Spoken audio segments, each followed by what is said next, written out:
Mounted Rifles were troopers that actually used the horse as a transport and not as a cavalry.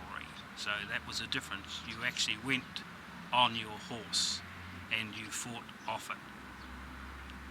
We'll now show you what we're going to put in terms of gear and what all the furniture is that he carries. We've got here the saddle blanket, which goes on first and of course protects the horse's back, and this particular blanket has got the insignia on it of the Marlborough Mounted Rifles.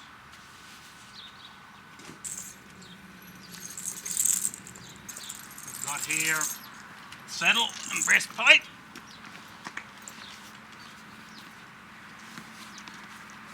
And the saddle wallets on the front here. Make sure girths in place. Then we go around the other side.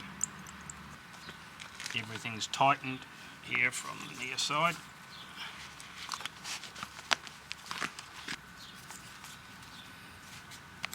So girth tightened up. Next is surcingle, which is the second girth, which is really a safety factor.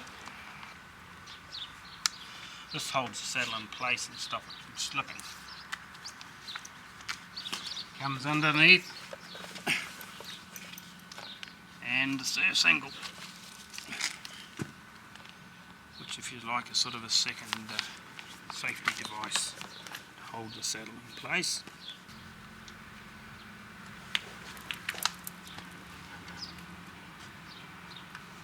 The additional gear we've got on the saddle here is a pair of saddle wallets, and they're for carrying toiletries and grooming gear for the horse and bits and pieces. On the front of the saddle here we've got a greatcoat rolled up, 36 inches wide it's supposed to be. It sits in the front of the saddle. And at the rear of the saddle we've got the bedroll, which consists, believe it or not, of one blanket. Sometimes there was also ground sheets, and if anybody was lucky enough, possibly a sleeping bag or cover. The next item we're going to put on the saddle is what they call a shoe case, and this little bits of leather opens up, and the horseman has two spare pair of shoes, a front one and a back one, and a few nails. So if it's in essence carrying spare tyres with them. Their shoe case slips in under here. These saddles are fitted with quite a number of little D's and things like that, all these bits and pieces, can be hung from. This is a steadying strap here.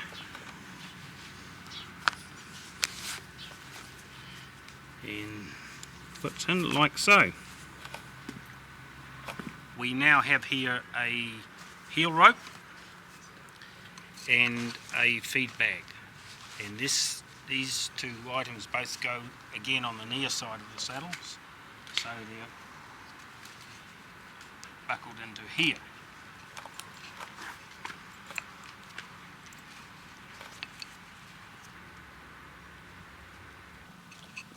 Like so. Perfect. And we're now on to the off side, where we've got here the rifle bucket, which contains the rifle and of course the rifle and a water bottle. So these go in on this side.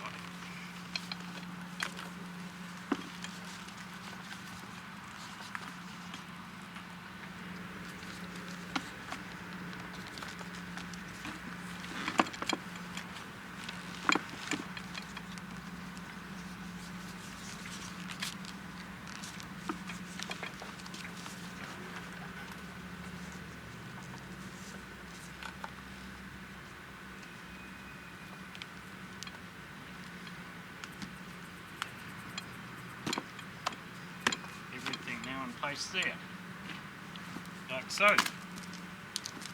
Well, we have here the British Universal Pattern Bridle complete with a mounted rifles bit,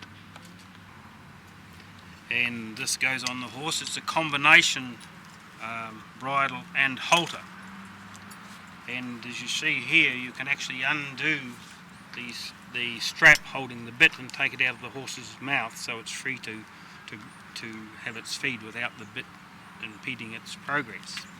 So okay, but we'll put this on in full, and